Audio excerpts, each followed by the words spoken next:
email, and I said, it says in this article that you passed on his album. So I haven't even, without having even heard the guy, I'm just curious, why did you do that? And I'll tell you.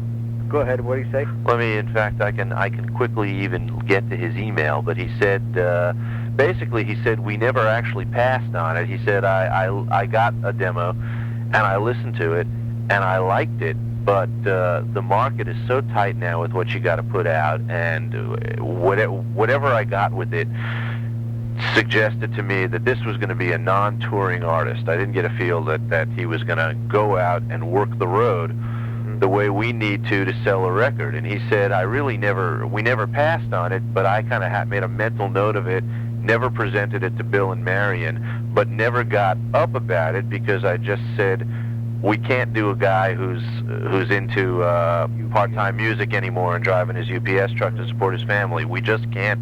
We can't get it in the stores. We can't get it on the, So that was the bottom line. What I did is I got a promotional release from Giant. I don't know who Giant is, but it's got to be a PR agency of the guys who were producing his album and everything. And Sam Bush is on it. Right. And a whole bunch of really heavy hitters. And there are absolutely zero liner notes. No liner notes. So you listen to the thing, and there's a whole bunch of twinning mandolins, and I don't know whether I'm listening to Sam Bush or I'm listening to the kid, right, to Johnny Stats, And I say, no, I wish the hell I could get into the liner notes to see who I'm listening to, but you can't. So I'm thinking this has got to be a flash in the pan hype. The guy has won a zillion contests, and the bio and the stuff that came in the promo packet was incredibly good. I'm listening to the thing. It's called Wood and Wires. Wood and Wires is the name of the promo album, but it's got nothing on it, and really, really nice sound. A couple of 4 or 5 originals that he wrote, and a lot of hype, but I don't know who the hell's playing. Right. It scares me. So I think Ken was wise, maybe for another reason, to not pick up on this guy. I think it's a flash in the pan thing. Yeah, I don't know. That kind of people would kill for that kind of publicity, and you say, is he that good? I mean, there's lots of people that are great. A friend of mine wrote me who doesn't know bluegrass at all, and a woman that I know, and she said, I read this piece in the Times. Should I go out and buy his album?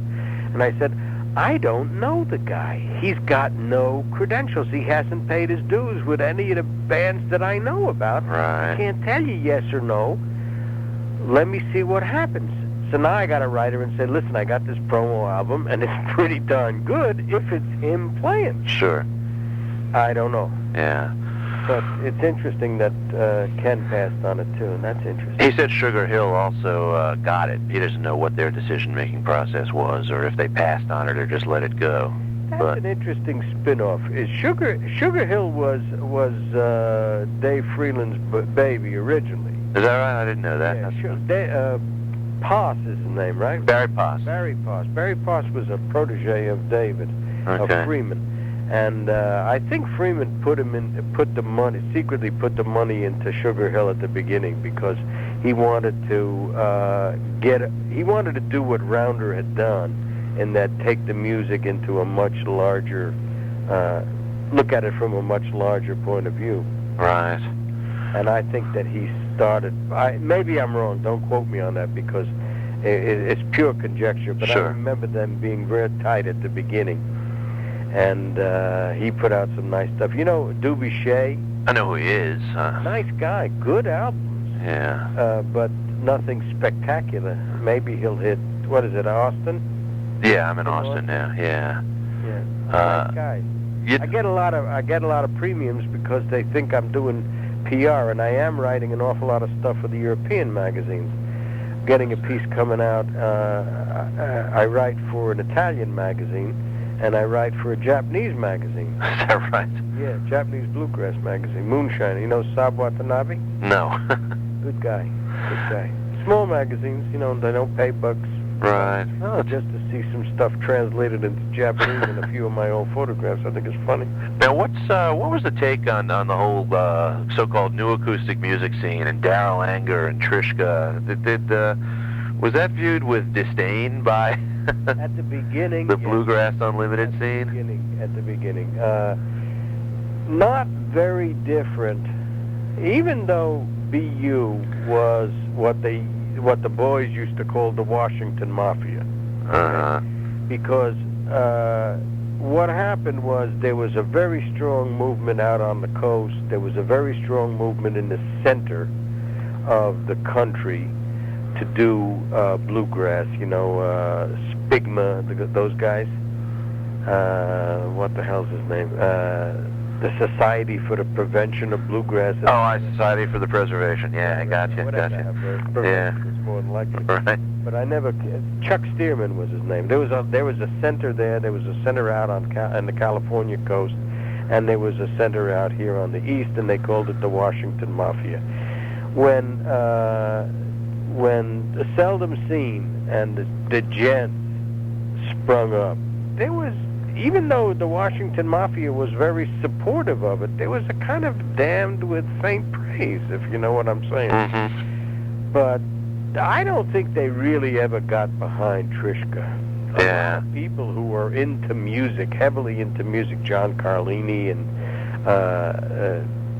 good musicians who are teachers of a lot of different people, Right.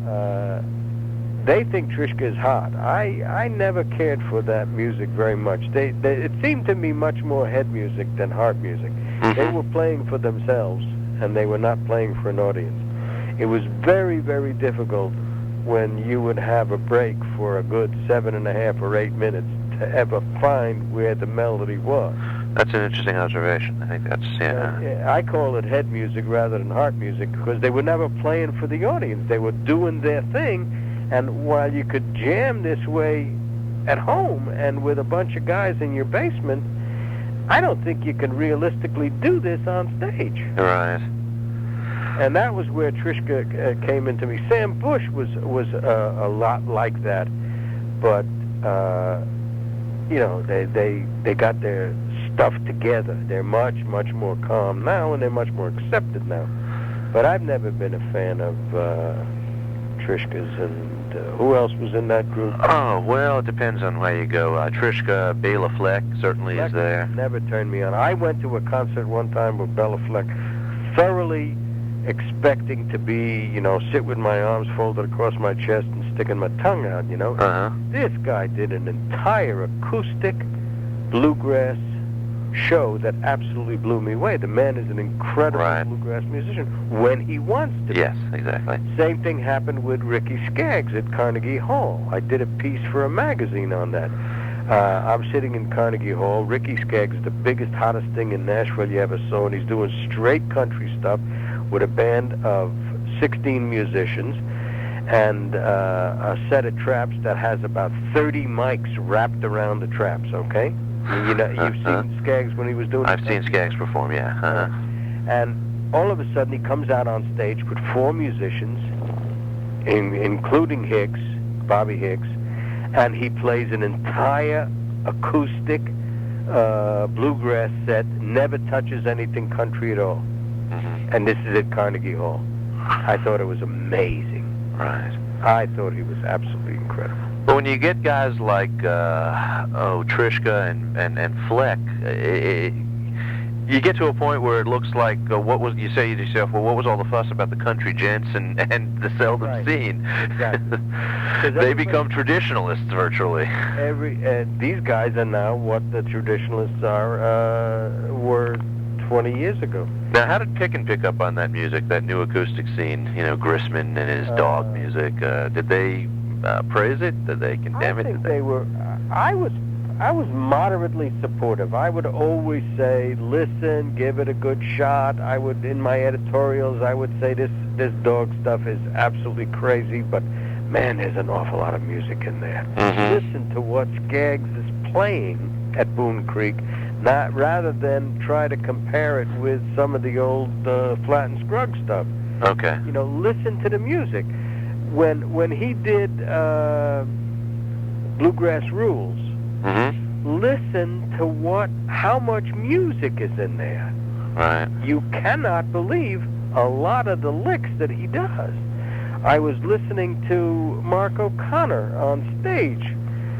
I cannot believe the amount of notes that he can get into. I mean, he plays a lot of music. Yeah. It's not simple. It's very complex. I don't know whether Picken was a stout advocate of the new music, but we encouraged it. I would say we encouraged it. I guess it's not, as you speak, and I'm saying to myself, well, that's it. I like the phrase head music. It's just not that old homestead type of feel to it. Right. There was a sense of I like to call it a sense of presence on a recording.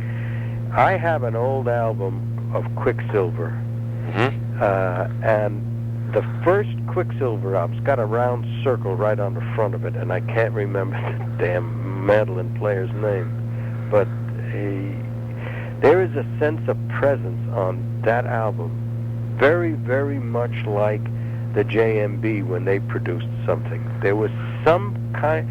The old Homestead stuff is, you got the rhythm, you got the melody, you got the song, but there was never any life to it. There was never anything hot. Right. And that presence is what so many of these old traditional bands had. Monroe did it when he did some of the sparkling stuff. The Seldom Seen did it. And John Harold? Not Harold. John Duffy. John Duffy's voice. Right. I mean, that guy was outrageous. I mean, incredible. He had a presence that you would always know that was John Duffy. Right. Red Rector was that way. He would produce. He would do albums. He was never very famous. We called him the Red Flash because he had a wig and he always threw a wig around. Right. But some of these guys were absolutely full of. They could produce a presence where you knew they were there, and you knew they were there with a lot of music. Right. Now, what excites Ken a lot today is really very different from some of the more modern stuff he's did. He's nuts right now about James King and Longview, which he in a sense put together. Yeah. The best album. The first Longview was fantastic, and Rigsby is outrageous. Yeah. I love this guy. I've never met him. I never spoke to him, but because I've been sort of tangential to the music now, but I tell you, this guy Rigsby really sucks, and James King is outrageous as well. Yeah. And of course got Dudley on it. So you've got some of the really the guys who produced Presence. Whatever happened to Dave Evans when he got out of jail? I don't have a clue. I didn't know he went into jail. Dave Evans did some bad news things. Maybe it was a murder rap or something. I don't know what it was. But Dave Evans has a guitar and a voice that is very, very distinctive. River Bend was their band, I think. Dave Evans and the River Bend. Get some of those old albums, you'll die. You'll know this guy's voice forever and ever. Well, Don, how far are you from New York City? How far is more? 35 miles. 35? Yeah. Oh, well, I may take you up on your magazine offer to come and take a look through things if you don't mind someday. When are you coming in? Well, I have no specific plans. My in-laws live up there, and I tend to. My wife and I both grew up in Queens, so that we didn't know each other when we both grew up in Queens. But her parents still. City boy as well. Yeah, her parents still live there, and she goes up a lot. I confine my seeing to them to when they come here, because they come here twice a year, and that's enough. But my father-in-law had a heart attack, and now he's in bad health. He's deteriorating, so I'm probably go out and visit him more often. I'm probably going to have to go up there. It's actually he's 82, and he had a serious heart attack, the first health crisis of his entire 82 years. But it's at a stage now where we wonder if we're going to hear that he's gone. It went so quickly. But so I may have to come up to visit him before that happens, or even come up to bury him. I hope not right away, because that'll throw everything. My father-in-law is 85, and he had a couple of strokes, and my wife is going out to Springfield, Missouri to spend some time with the folks out there. Yeah. For the very same reason. She'll be going out in April. If you ever come and you're going to need a place to crash, we have some, got a spare bedroom, no big deal, you and your wife or the kids and whatever, and you spend an evening with us. You can't go through all these magazines in 15 minutes. Well, you know what I'd like to do? I don't think we'd need to bring my wife and kids, and that would is go up there, do the in-law thing for a little bit, and while my wife stays there, I take a little side trip. Sounds good. And come over there and spend a couple of days with the night and, going through this stuff, and, Sounds fun. We'll see things we can chat over. Sounds fine. I've got a fairly extensive early collection of bluegrass Right. on vinyl that you may find interesting, and we can swap stories. Yeah, I'd love to. Be happy to spend some time with you. Good. You're at UT, right? Right. Okay. You're in the grad school? What? Yeah, I'm in the American Studies department. Okay. Do you have any contact at all with people at the Latin American Institute? No. None whatsoever. Is there anything? None whatsoever. Is there anything in particular you need? A name? I am a real big fan of the Maya. I have written a lot on the Maya, and I've written a novel, and I've written a couple of children's short stories, and I went out to UT for a Maya hieroglyphic workshop. Really? Did a whole bunch of stuff on that, and really nuts about that stuff. And one of the best venues for it is at UT. The gal by the name Barbara McLeod, who is out at UT as well. Really neat gal. Is she faculty or a librarian or? She's faculty. Okay. She may be in the Latin American Institute. Right. What they have done is they have functionally translated by a bunch of art historians and a whole bunch of crazies, have translated the hieroglyphics of the Maya population of 2,000 years ago. God. And it's outrageous.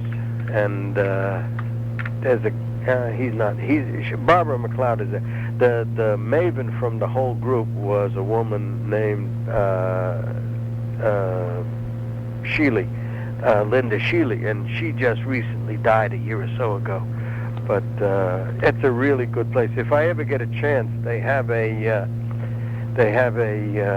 Maya weekend where they tend to translate. They teach you how to translate the glyphs, and I went out for one weekend once a couple of years ago. Maybe I'll go back out there again, and I'll crash with you. Okay. That's not. We'll make it up at. That is that. We got a guest room too. It's absolutely nice. the whole trip. Michael, I hope I've helped. You have helped, Don. I appreciate it. Thank you very, very much. Let me formally invite you and let me. I will be probably up there. I would love to look at those early. They're so hard to get a hold of. So I would love to. Particularly, I can get a hold of Bluegrass Unlimited Mule Skinner. I'd love to get through Mule Skinner. Got all the Mule Skinners that were ever done in 2 volumes. Great. Bound volumes, and all the Bluegrass Unlimited up to let me see, from BU from the 70s forward up to looks like the 80s, and all of the Pickens. Great. Okay. Give me a shout when you're in town. Thanks a lot, Don. Bye-bye.